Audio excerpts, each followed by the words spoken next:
வணக்கம் guys. Welcome to என்ன match. இது என்ன அப்படின்னா, இன்னைக்கு நம்ம வந்து புது கொலாப். எப்பவும் பாலு ப்ரோ வருவாரு, இன்னைக்கு அவரை காணோம். அதனால இன்னைக்கு சூர்யாவை கூட்டு வந்துட்டோம். கிரிக்கெட் பாடுறான் நீயும் அப்படின்னா, அவனுக்கு ஃபுட்பால் தான் தெரியும், அவனுக்கு கிரிக்கெட்னா என்னன்னே தெரியாது. பட் இந்த சீசன் சிஎஸ்கே மேட்ச் எல்லாம் ஆர்வமா பாக்குறேன் எங்களோட. என்னன்னா நேற்று டீ கோட் பண்ணிருக்கான் அப்படின்னு பாப்போம். CSK versus KKR. உன்னை பொறுத்தளவுக்கு எப்படி இருந்துச்சு? ஒரு ஃபுட்பால் ஃபேனா கிரிக்கெட் பார்க்க எப்படி இருந்துச்சு? அது எப்படின்னா, இதை பார்க்க மாட்டேன்னு சொல்ல முடியாது. நான் வந்து பாத்திருக்கேன் இந்த 2015-16 அந்த அந்த ரேஞ்சில பார்த்தது.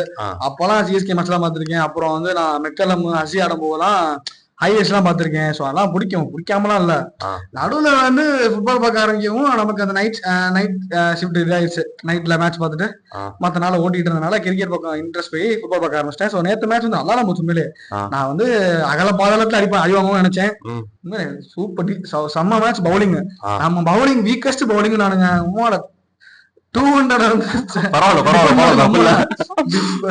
200 ஸ்கோர் டிஃபர் நம்ம மட்டும் தான்.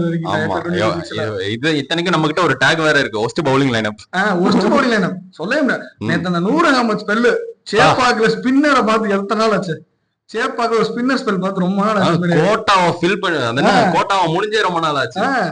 பாத்தீங்கன்னா நேத்து 5.25 தான் அவனோட எக்கனாமியே. சூப்பரான பவுலிங் நேத்து. அண்ட் தென் ஃபீல்டிங்ல வந்து லைட்டா சில உழப்பல்களை பண்ணானுங்க. யாருன்னா நம்ம ருத்து ஒரு கேட்ச் விட்டாப்ல, அந்த சர்ப்ரைஸ் ஒண்ணு, பிரதீஷ் ஒண்ணு. ஆனா பரவாயில்ல, ரிடம்ஷனா சோ மஜாவா போச்சு மேட்ச். அவர் பாத்தீங்கன்னா ஸ்கோர் லைன் வந்து 190. அது வந்து கரெக்டா அந்த பவர் பிளேல இருந்து ஒரு 10 ஓவர் வரைக்கும் நல்லா தான் ரன் ரேட் போயிட்டு இருந்துச்சு. ஒரு 10ல 102 வந்துச்சு. இல்ல பவர் பிளே எண்ட்ல வந்து 72 இருந்துச்சு. அதுக்கு அடுத்து 10th ஓவர்ல வந்து ஒரு 102 வந்துருச்சு. அதுக்கு அடுத்து சரி இன்னொரு 80-90 அடிச்சிருவாங்க. ஒரு 5 6 ஓவர்ல பார்த்தா அப்படியே ஆமா மாதிரி ஆட ஆரம்பிச்சிட்டானுங்க. தட்டி பிரவீஸ் என்னாச்சுன்னு தெரியல. அவனும் அவுட் சைடு யாக்கரெல்லாம் ட்ரை பண்றேன்னு சொல்லி ரொம்ப சொதப்பிட்டு இருந்தான். பட் ஏன்னா பேட்ல பிச்சா யாருக்குமே பிக்கப் ஆகல. ஆமா எல்லாருமே ஸ்டார்ட் ஆகல வந்து நல்லா வந்துச்சு. அதுக்கப்புறம் சஞ்சு நல்லா ஆடிட்டு இருந்தான் பவர் பிளேல. அதுக்கப்புறம் என்னதான் ஆச்சுன்னு தெரியல, அவனுக்கு பேட்லயே படல. அதே மாதிரி சர்ஃப்ராஸா இருக்கட்டும், டூபேவா இருக்கட்டும், யாருக்குமே படல. அப்புறம் பார்த்தா நம்ம சுட்டி குழந்தை ஆயுஷ் மாதிரி வந்து பவர் பிளேலயே நல்லா ஸ்கோரை தூக்கி விட்டு போயிட்டு வரான்டா சின்னசாமி, ஐயாசாமி மாதிரி கிளம்பிட்டாப்ல. வரண்டா சின்னசாமி அதை கிளம்பிட்டு சரி எப்படியும் நான் 190 அடிச்சிட்டானுங்க, டிஃபென்லாம் பண்ண மாட்டானுங்க அப்படின்னு தான் நினைச்சிட்டு இருந்தேன். பட் பரவாயில்ல, கம்போஜ் அந்த தலைவன் ரிடம்ஷன் எடுத்துட்டான். ஆர்சிபியில கொடுத்த ரன் எல்லாம் இங்க வந்து எக்கனாமி குறைச்சிக்கிட்டு இருக்கான் போட்டு ஸ்பெல்ல போட்டு. அந்த பாத்தீங்கன்னா 100 சொல்லவே தேவையில்ல. நான் 3 விக்கெட் எடுத்தான். அந்த அது கண்ணுக்குள்ளே இருக்கு, கண்ணுல இருக்கு. ஒத்தி வச்சுக்கலாம், அப்படியே எடுத்து பூஜை பண்ணி அப்படியே சில மாதிரி வச்சு தம்பி வச்சுக்கோ தொட்டுக்கும் போது அந்த மாதிரி ஏதோ ஒரு டெம்ப்ளேட் வரும்ல, நல்லா தூங்குங்க தீம்பேல் அந்த மாதிரி கொசுக்கடி இல்லாம தூங்கிட்டு இருக்காரு. அந்த 100 உண்மையிலே மஜாவான ஸ்பின்னிங்க. அந்த பாத்தீங்கன்னா அவருக்கு சப்போர்ட் அகில் நல்லா போட்டான். கலியில் வந்து ரன்ஸ் கொடுத்தாலும் விக்கெட் எடுத்துட்டாரு இன்னைக்கு நம்ம தினமோ. சோ அந்த பவுலிங்ல பெருசா இந்த உழப்பெல்லாம் எதுவும் இல்ல, பேட்டிங்லயும் பெருசா இல்ல. மட்டும் ஃபார்ம் கொண்டா போதும், அது மட்டும். ஆனா கேப்டன்சி நல்லா பெட்டரா பண்ணா கடைசி 2 மேட்ச். கேப்டன்சி வந்து இம்ப்ரூவ் ஆயிடுச்சு, பிகமிங் பெட்டர். யா ஆனா இதோட சேர்த்து பேட்டிங் நல்லா பண்ணனா அவ்வளவுதான். சிஎஸ்கே வந்து அன்பீட்டபிளா இருக்கும். இப்போ உன்னோட கருத்து கணிப்பு எப்படி? பிளே ஆஃப் போமா? கண்டிப்பா போவோம். நிச்சயமாவா? பவுலிங் வச்சு அசால்ட்டா போலாம். அடுத்த மேட்ச் எஸ்ஆர்எச் கூடடா, லைட்டா வயிறெல்லாம் கலக்குதுடா. எனக்கு அதான் பயமா இருக்கு. ஏன்னா 6 ஓவர் 100 ரன் அடிக்கிறோம் பவர் பிளேலயே. நம்ம வந்து 10 ஓவர் 100 ரன் அடிப்போம். சோ அதுக்கு வந்து கொஞ்சம் திக்குதான் இருக்கு. பட் வாய்ப்பு இருக்கு. ஏன்னா நம்மகிட்ட வந்து ஸ்பின்னர்ஸ் நல்ல ஸ்பின்னர்ஸ் இருக்கானுங்க. அங்கிட்ட ஓப்பனிங் ட்ராய் செட் இறங்குவான், அவன் ஸ்பின்னர் டேக் பண்ணுவானா, 2 பேரும் ஈக்குவலாவே ஹேண்டில் பண்ணுவான். சோ பாத்தீங்கன்னா தென் நம்ம வந்து 100 கொஞ்சம் batting is shape better. And then கலியில் நல்லா தான் போட்டுட்டு இருக்கான். கம்போஸ் சொல்ல தேவையில்ல. என்ன டெத்துல மட்டும் அவன் அவுட் சைடு யாக்கிற போடாம நல்லா இருக்கும். அவனுக்கு மட்டும் தானே அது கிளிக் ஆயிருக்கு.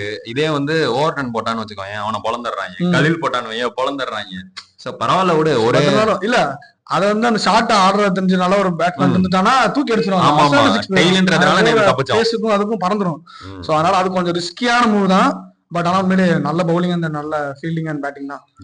ஃபீல்டிங்ல உழப்பினாலும் பட் மேட்சை பண்ணிட்டானுங்க. நீ இந்த மேட்ச்ல எதுவும் என்ன பாசிட்டிவா பாக்குற? இதை எப்படி நம்ம வந்து சிஎஸ்கே அடுத்த மொமெண்டம் அப்படியே கேரி ஃபார்வர்ட் பண்ணணும், நீ எதுவும் சொல்ல விரும்புறியா? கண்டிப்பா இந்த கான்பிடன்ஸ் வந்து அப்படியே கொண்டு போகணும். அந்த பிரவிஸ் வரவும் கிரௌடு என்டையர் ஸ்டேடியமே வந்து அழ ஆரம்பிச்சிட்டானுங்க. ஸோ ஒரு ஃபாரின் பிளேயருக்கு வந்து இவ்வளவு ரொம்ப கஷ்டம் நம்ம சேப்பாக்ல வந்து. So he's the like future of CSK மாதிரி போயிட்டு இருக்காரு ஆளு. அண்ட் தென் மாத்திரம் சொல்ல தேவையில்ல, ஹீஸ் ஆல்சோ கெட்டிங் பெட்டர்.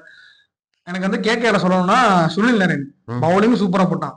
பேட்டிங்ல அவன் இருக்கும்போது ருத்து கரெக்டா என்ன பண்ணா ஸ்பின்னர்ஸ் வச்சு மேட்ச் இல்ல முடிச்சிட்டான். இல்ல ஸ்பின்னர் கொடுக்காம கொடுக்காம பேச பேச வச்சு முடிச்சிட்டான். முடிச்சிட்டான். சோ அந்த விக்கெட் எடுத்தமே நல்ல நல்ல ஒரு மூவ் தான். அதுக்கப்புறம் பெருசா எதுவும் மொமெண்டமே கிடைக்கல அவங்களுக்கு. அதான் லாஸ்டா வந்து யாரு ரமன்தீப் சிங்கும் அனுகுல் ராயும் இல்ல அனுகுல் ராய் ரோமன் பவுல் கொஞ்சம் வந்து பார்ட்னர்ஷிப் பில்ட் பண்ணானுங்க. அந்த அவங்களையும் முடிச்சிட்டானுங்க. என்னதான் இருந்தாலும் 5 ஓவர்ல 80 ரன் 90 ரன் வேணும். டெய்ல் தான் இருக்கு. சோ அதனால சான்ஸ் இல்ல நான் போய் தெரிஞ்சிருச்சு. என்ன பொறுத்தளவுக்கு கேகேஆர் வந்து அவங்க மிடில் ஆர்டர் எதுக்கு இந்த ஃபினான் விக்கெட்லாம் நல்ல விக்கெட் தான். வந்து சூப்பரான விக்கெட். அவரு முதல் 2 மேட்ச் பார் காமிச்சான். அதுக்கப்புறம் பெருசா அடிக்கல. காணோம் என்னாச்சு. எனக்கு தெரிஞ்ச அடுத்த மேட்ச் வந்து கேம் கிரீனை டிராப் பண்ணிட்டு டீம் சைஃபர்ட்ட உள்ள கொண்டு வந்துடலாம் நான் நினைக்கிறேன். ஏன்னா கேம் கிரீன் பவுலிங்கும் பெருசா எதுவும் போடல. 2 ஓவர் 30 ரன் எவ்வளவு கொடுத்திருந்தான். அதுவும் பவர் பிளேல எதுக்கு போடுறான், மிடில் ஓவர்ல போடலாம் கொஞ்சம் எஃபெக்டிவா இருப்பான்.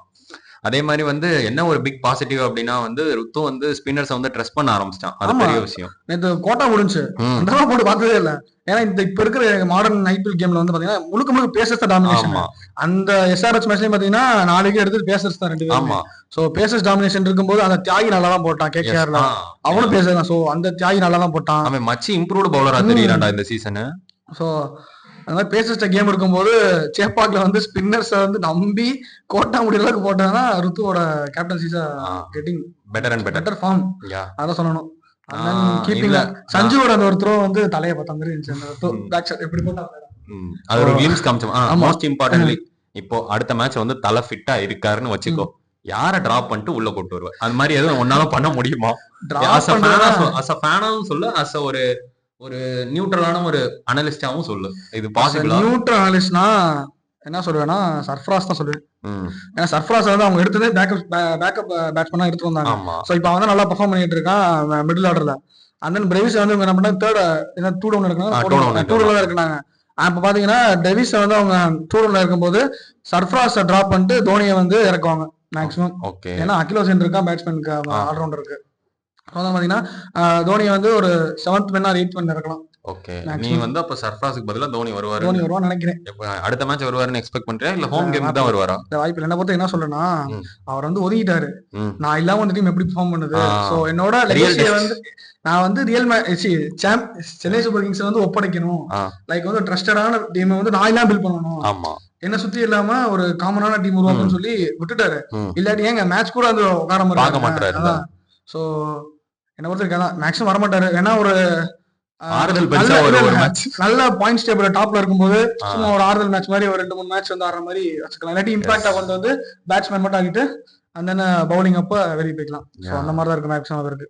Correct, what you are saying is absolutely correct. அதுதான் சரியாவும் இருக்கும்னு நான் நினைக்கிறேன். ஆமா, ஏன்னா வேற வழி இல்ல. Is getting old. சோ அவரால ஒன்ஸ் அண்ட் டூஸ் ஓடுறது ரொம்ப கஷ்டம். ஒரு 10 ரன் ஓடினாலுமே அதுக்கு ரொம்ப அதனாலதான் ரொம்ப லேட்டா வராரு. ஆல்ரெடி காஃப் இன்ஜுரி வேற. சோ ஈவன் தோ நாம எல்லாம் தோனி ஃபேன் தான், பட் ரியாலிட்டி வந்து என்ன அப்படினா அதான் ரியாலிட்டி. சொல்லிதான் ஆகணும். ரோனால்டோ என்னதான் அடிச்சாலும் இன்ஜுரி தான்.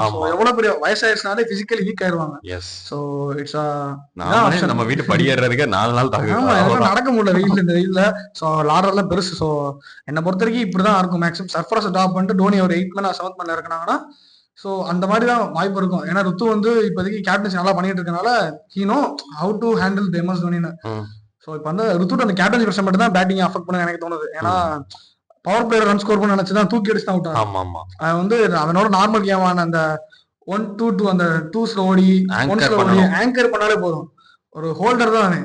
எஸ், ஏன்னா அங்கிட்டு ஒன் டவுன்ல ஆயுஷ் மாத்திரை ஆடுறான், அடிக்கிறான், சஞ்சுவும் அடிக்கிறான். சோ அதனால அவன் வந்து நின்று ஆடலாம். இப்ப எப்படி ஆர்சிபிக்கு கோலி நின்று ஆடுறான், அந்த மாதிரி பண்ணாலே கொஞ்சம் பெட்டரா இருக்கும். காலங்காலமா ரோல் என்னன்னா யார் டவுனாலும் பரவாயில்ல, கேம் வந்து ஸ்டெபிலைஸ் பண்றதுக்காக நான் இருப்பேன்.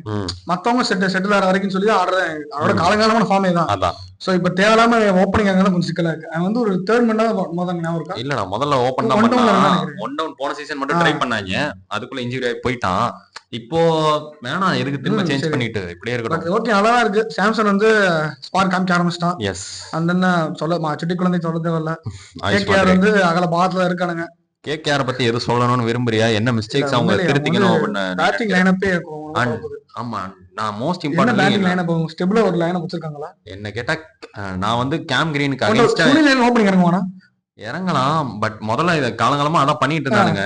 பட் ஆனா இப்ப எதுக்கு அந்த அப்ரோச் போனாங்கன்னு தான் தெரியல. ஏன்னா ரஹானே நல்லா தான் ஓப்பனிங்ல பவர் பிளே நல்லா தான் பண்ணிட்டு இருக்கான். ஆமா 50-60 ரன் அடிக்கிறான், ஸ்கோர் தூக்கி விட்டு கிளம்புறான், அந்த மாதிரி தான் இருக்கான். எஸ். சோ அந்த மாதிரி ஒருத்தர் வச்சுக்கிட்டு சுனில் நாராயண் எனக்கு நாங்க சோ எனக்கு வந்து அவங்க லைனப்பே ஒரு ஸ்டெபிலைஸ்டா இல்லைன்னு தோணுது, ஒரு டீமே செட்டில் ஆகாம.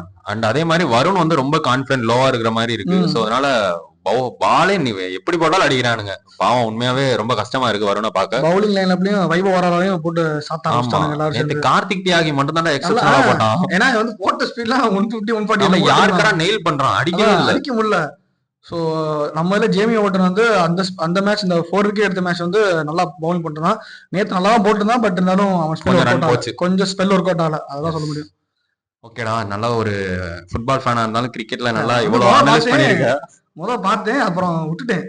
ஏன்னா பழகி போச்சு, என்ன கர்மம் தெரியல என்ன தெரியல விட்டுட்டேன். பார்க்க மனசுல இப்ப திருப்பி ஐபிஎல் உங்க கூட உட்கார்ந்தா பாக்குறது லேப்டாப்ல ரெடி, நான் அதை பார்க்க மாட்டேன். வேற வழி இல்ல, அதை தாண்டி வேற எதுவும் போட மாட்டோம். சோ நண்பர்களே, இன்னைக்கு வந்து இன்னொரு ப்ரிவியூ வீடியோ வரும். இன்னைக்கு நடக்கிற மேட்ச் என்னது எஸ்ஆர்எச் எல்எஸ்ஜி. அப்ப பாலு ப்ரோ வந்துருவாரா? அம்மா வந்துருவாப்ல. அதே மாதிரி தானே. இல்ல அவர் வந்து நமக்கு தெரியாது, எல்எஸ்ஜில யார் யாரானே தெரியாது. நான் பாட்டு தப்பா சொல்லி மாட்டேன், இனி சிறப்பு அடிச்சிருவானுங்க எல்லாம் சேர்ந்து. சோ ஏன்னா எஸ்ஆர்எச் வந்து எனக்கு Akash Sharma and then Travis தவிர வேற தெரியாது. ஆகாஷ் சர்மா, அக்ஷய் சர்மாவா, அபிஷேக் சர்மா, எனக்கு ரெண்டு தவிர வேற தெரியாது. அண்ட் தென் யுவராஜ் சிங் ஒரு இடத்துல அதெல்லாம் தெரியும். அதனால நம்ம வந்து சொல்லி மாட்டிக்க கூடாது. சோ மக்களே, எல்எஸ்ஜி ஆர்சிபி ப்ரிவியூ இன்னைக்கு வந்துடும். சின்னசாமி நடக்குதான். சோ அந்த ப்ரிவியூ வந்துடும். நம்ம பாலர் வந்துடும்ல. அண்ட் தென் யூசிஎல் வந்து நேற்று குவார்டர் ஃபைனல்ஸ் முடிஞ்சிருக்கு. ஸோ அண்ட் தென் பார்த்தீங்கன்னா பார்சிலோனாக்கும் லிவர்பூல் ஜெயிச்சிருக்காங்க. ஸோ அதோட ரிவ்யூ வந்துடும். அண்ட் தென் இன்னைக்கு நடக்க போகிற மேட்சஸோட ரிவ்யூ வந்துடும். ஸோ நம்ம சேனலை சப்ஸ்கிரைப் பண்ணி ஃபாலோ பண்ணிக்கோங்க. இன்ஸ்டாலே வந்து நம்மளை ஃபாலோ பண்ணி வச்சுக்கோங்க, ஏன்னா நம்ம வந்து அடிக்கடி கண்ண சேனலை அப்டேட் பண்ணிட்டே இருப்போம். So have fun guys, bye. Thank you. அவ்வளோதான்.